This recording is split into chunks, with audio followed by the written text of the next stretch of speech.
This is People Are on Halo Talks. I have the pleasure of having Celina. She's coming in. She helped out a close friend of mine and the head of The Gist, Mike Pesca, in his health journey.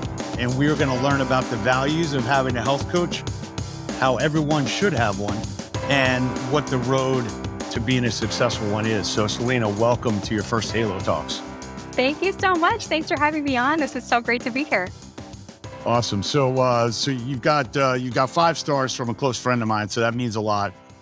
So let's talk first about how you became a health coach and how that kind of prompted you to feel like you're on the right personal career journey. Yeah, absolutely. So I actually have kind of a unique, different way that I got into this. And I really pull a lot of my coaching from my own experience. So halfway through my college career, I was diagnosed with Crohn's disease. Are you familiar?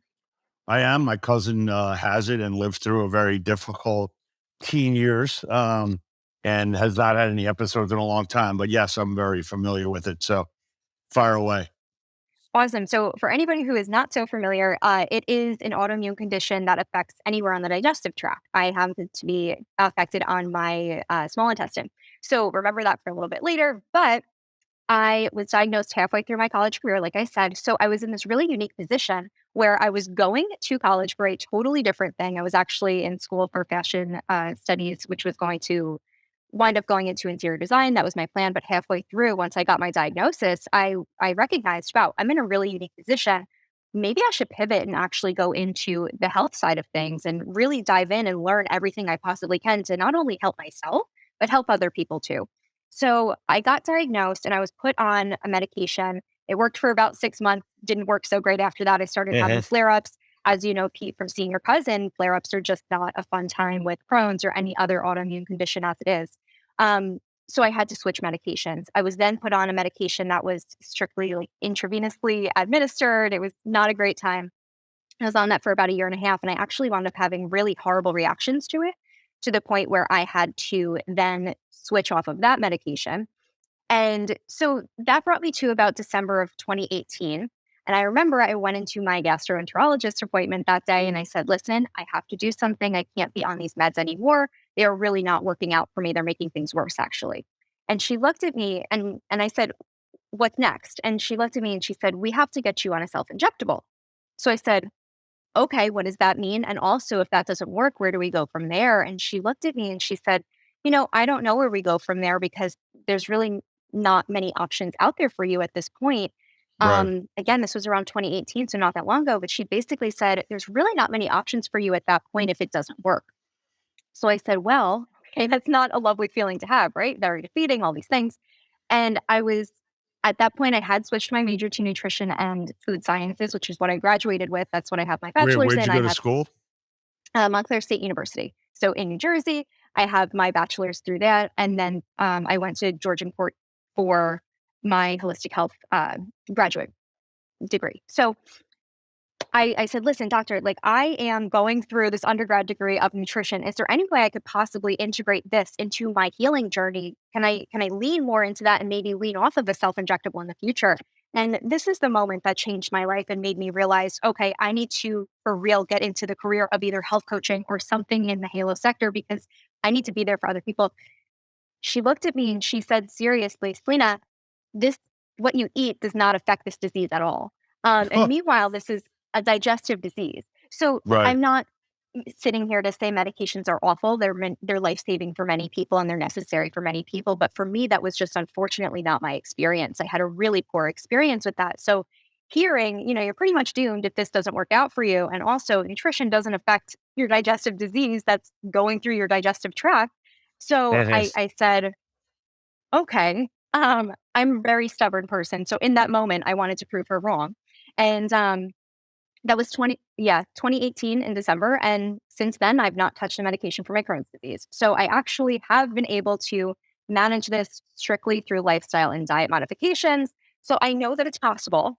Maybe not for everybody, and that's okay, but this is my story. And that's when I realized, oh my gosh, I am so alone in this. I really don't have anyone to lean on. I had a circle of people around me that were absolutely amazing and wonderful, and I had the support there. But I did not have somebody in my corner who understood what it felt like to basically be told, there's nothing for you out there. And what you're Yeah. studying is not worth it.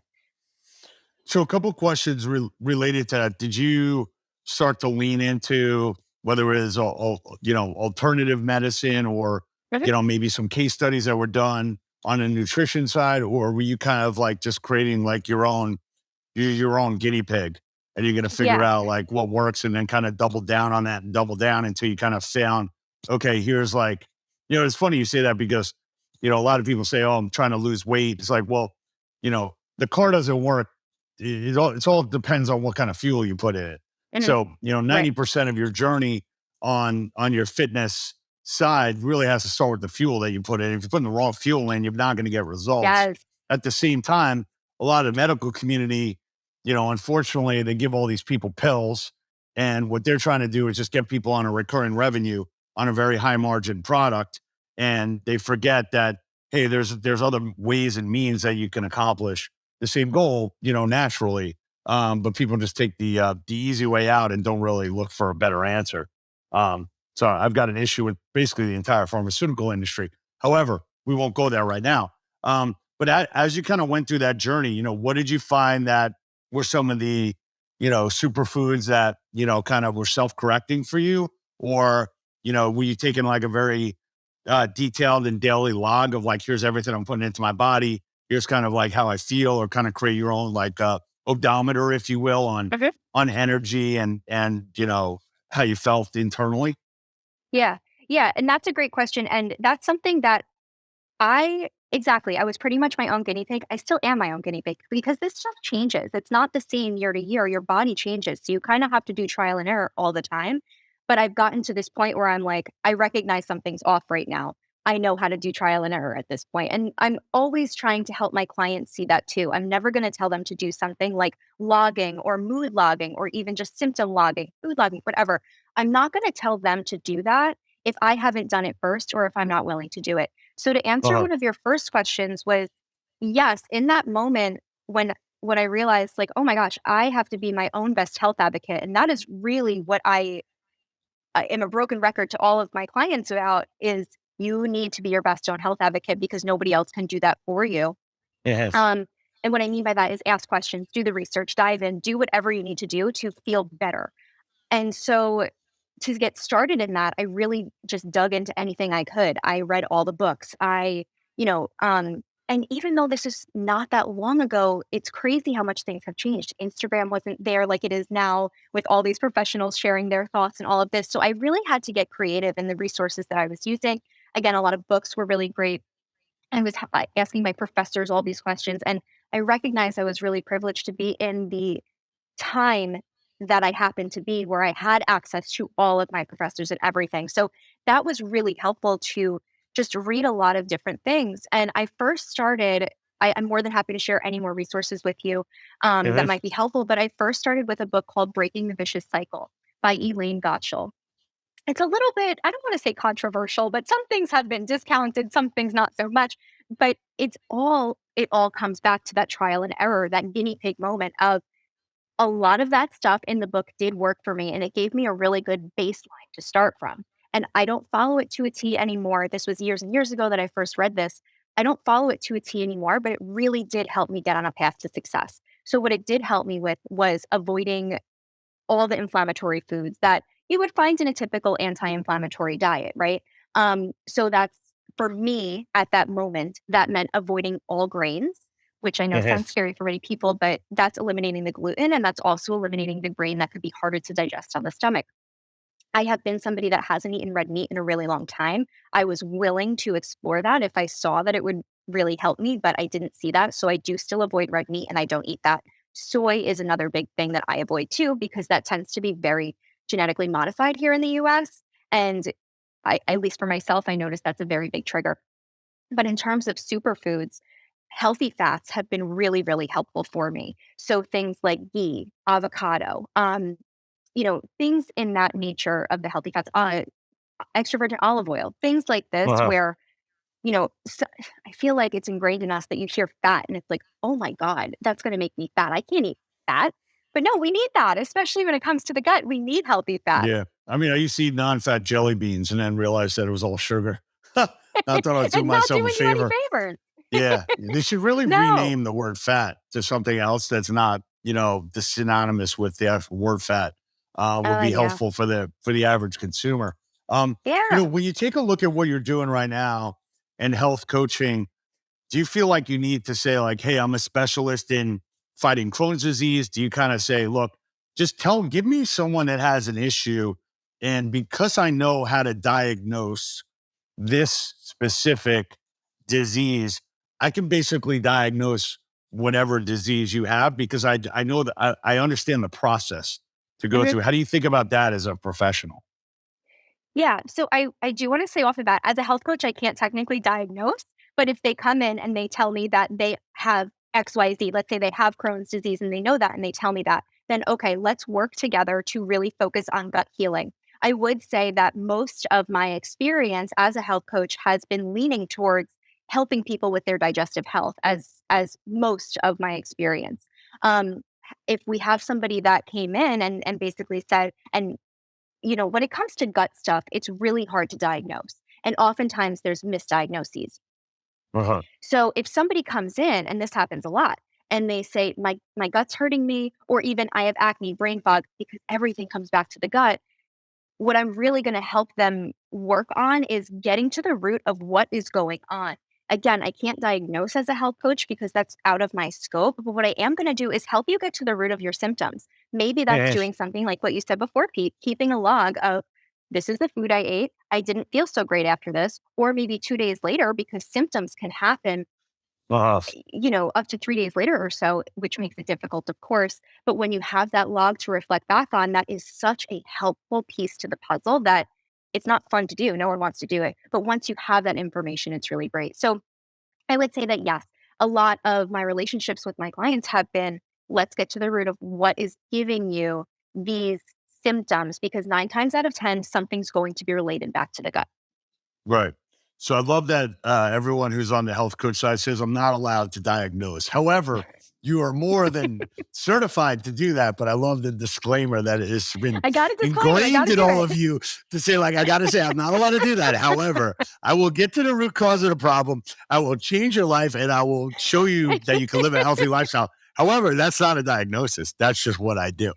So, anyway, That's us. having said that, and I appreciate the professionalism there, as you see more and more people that are, dealing with complex foods and, Mhm. what's coming out in all these packaged foods, like, I don't think the body and the gut has been necessarily conditioned. I was thinking the other day, because I think of crazy ideas.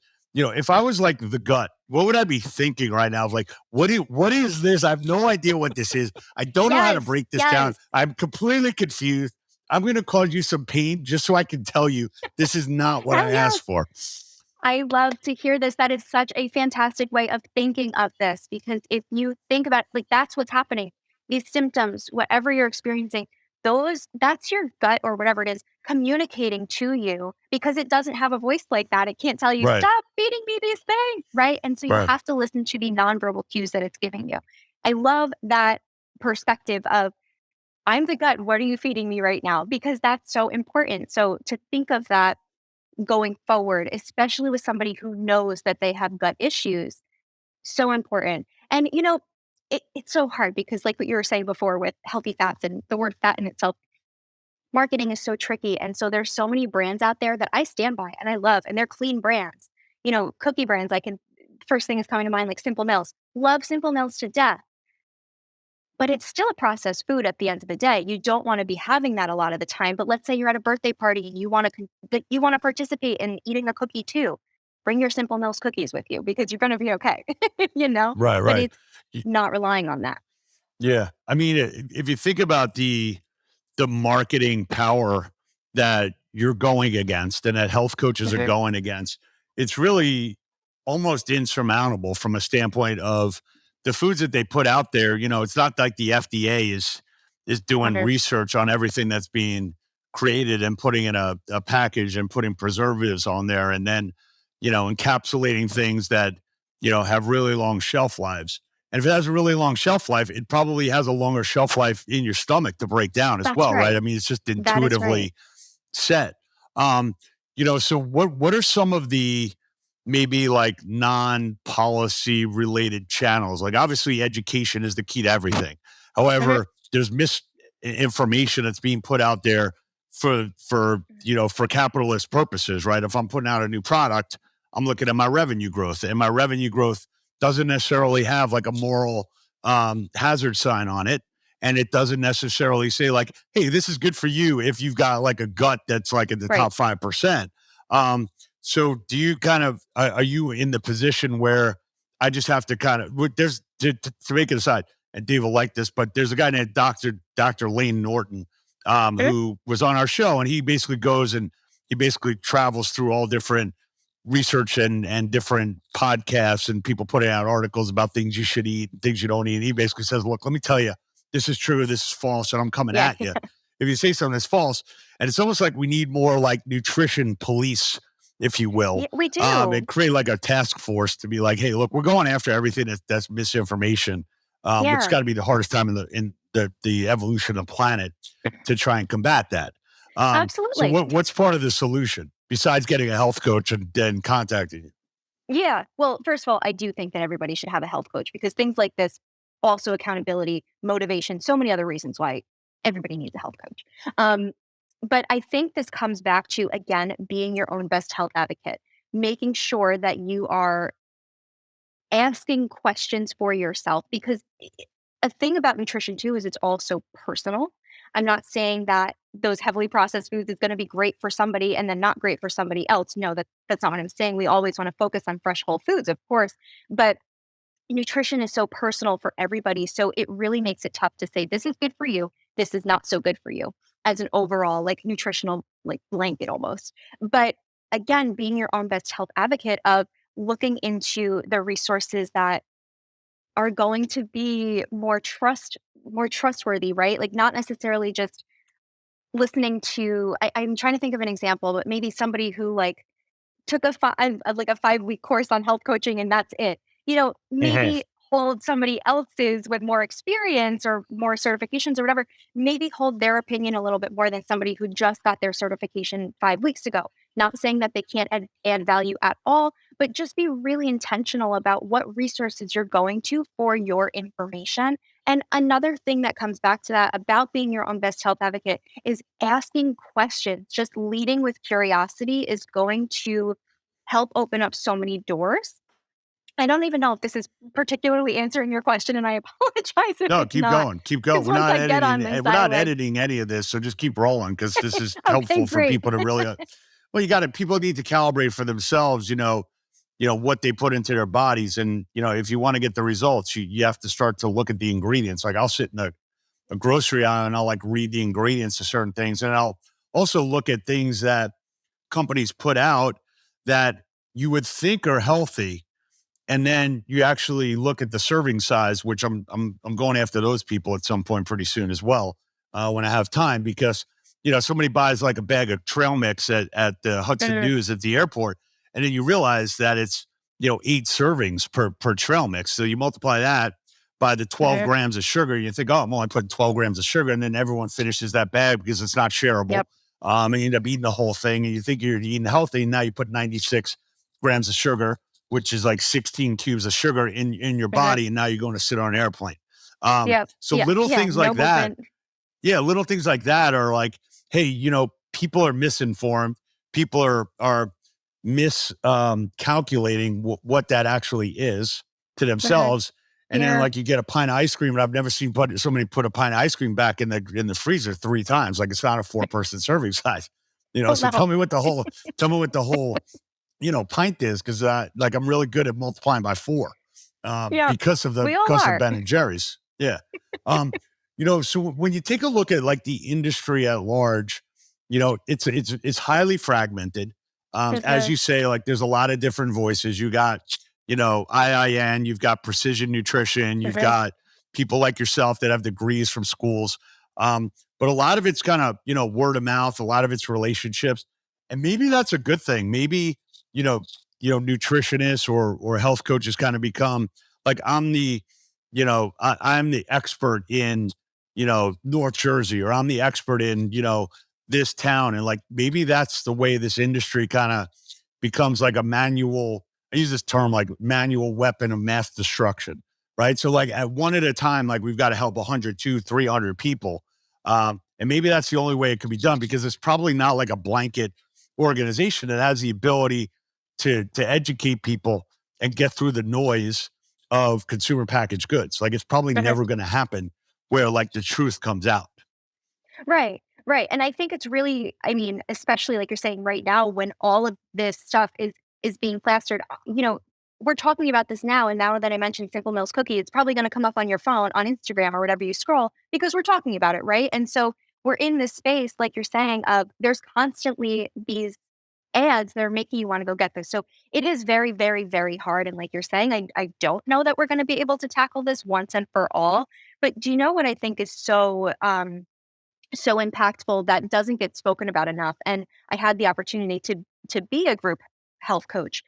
Group coaching is so powerful. So if you could join a group health coach, or a health coaching group, if you're able to get a part of that, that is touching so many lives at once with just one health coach. So group health coaching is absolutely phenomenal within itself. I'm in this I'm in a book club for myself with a few other women focusing on hormonal health with a book called Woman Code by Elisa Vitti. I hope I'm saying her name correctly.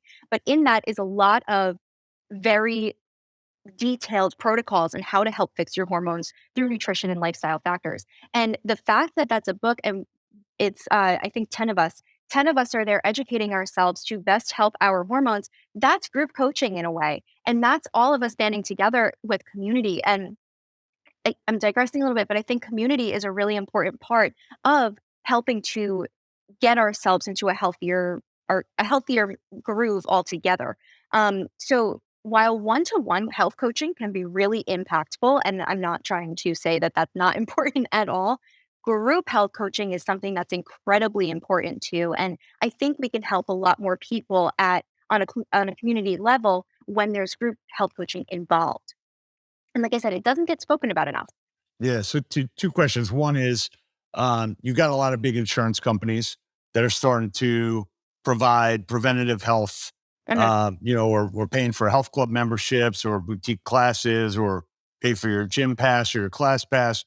What's the evolution right now, if you know, of healthcare plans or any kind of employee assisted, hey, we are actually going to have a nutritionist on staff. And to your point, mhm. and then you read our book, one of the things that we have in the book on the time to win again is to say, if you're running your company like a professional sports team, you have to have a strength coach.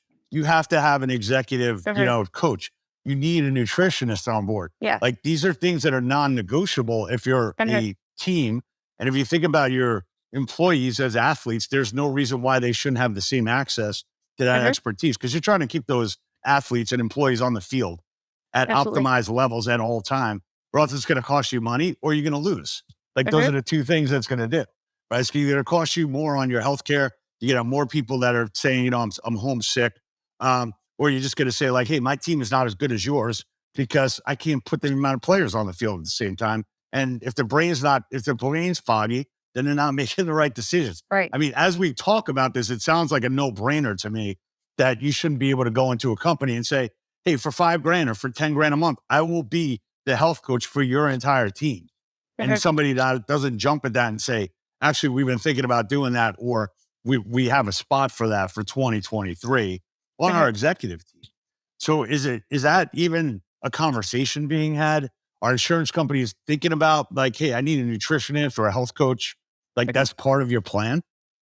I do think that it's becoming more normalized. I will say that, I am see even if it's slow and even if it's small, I do feel I am seeing a little bit of an evolution into companies recognizing this. And at one of the, companies I used to work at, I was actually a B2B health coach. So I was seeing all of these companies were, and this was, I was working for a virtual health coaching company, so I should clarify that. Okay. But, it was I was working B2B, so I was working business to business. And my company that I was working for was still sort of startup at the time. So by the time I left that company, we had taken on so many more B2B companies than we had beforehand. Had all these partnerships that we didn't have before when we first kind of started out with B2B. And of course, that's just the evolution of our company as well. But throughout my time, I would see our partnerships expand how many people they would offer that to, or expand the length of time that they were offering that for. And even in these, again, slow and little ways that companies like this are carving out opportunities for employees to take advantage of this, I do really think that it's happening. And I think maybe the pandemic had a big thing to do with that too, because people are noticing we need our health, of course. And Yeah. so it's really cool to see that. I truly believe health coaching is starting to get the recognition that it deserves. And it's nice to see that in, a employer to employee setting, even if it's going a little bit slow. Gotcha. All right. My last question, because everyone that works out avidly always has a cheat day. Okay. And some Okay. cheat days are worse than others, right? So you got like The Yeah. Rock puts out, his stack of pancakes and, throwing syrup on it. It's like my one cheat day. How much does that take someone back on average if they just kind of kept the script for the whole week? Am I back 24 hours, 48 hours, or is a cheat day a good thing? I think I think it's all in the recovery. How do you bounce back from that? Are you having a cheat day and then letting it slide for the next couple of days or so? Or are you somebody who says, "No, I'm getting right back into the swing of things. I'll have my next cheat day the next time." I think that's where it's really telling. Because if you're somebody who has the habit and you're consistent with your habits, you're going to keep up with doing it. You're going to get back on track. And if that's the case, it's really not interrupting you at all. I truly believe in an 80-20 lifestyle when it comes to this. 80% of the time, be on plan, 20% of the time, have your fun times, have your cheat days, but get back on plan. As opposed to somebody who's like, no, I'm going for it still. And then that makes it really Yeah. hard to get back into it again. So Yeah, yeah. that is Cheat my take on days. that. Yeah, cheat days can roll into to bad habits. So look, it was awesome to have you on. Look forward to having you exposed to the Halo sector at large. Woo, woo. I think there's a lot of bricks and mortar locations that are thinking about how to do this with their members, and I think the results are going to be very meaningful. So keep doing what you're doing. We'll be in touch, and keep us posted on how we can help you as an evangelist in the space. Thank you so much, Pete. Thank you so much, Dave. It has truly been an absolute pleasure. So thank you so much. Awesome, good stuff.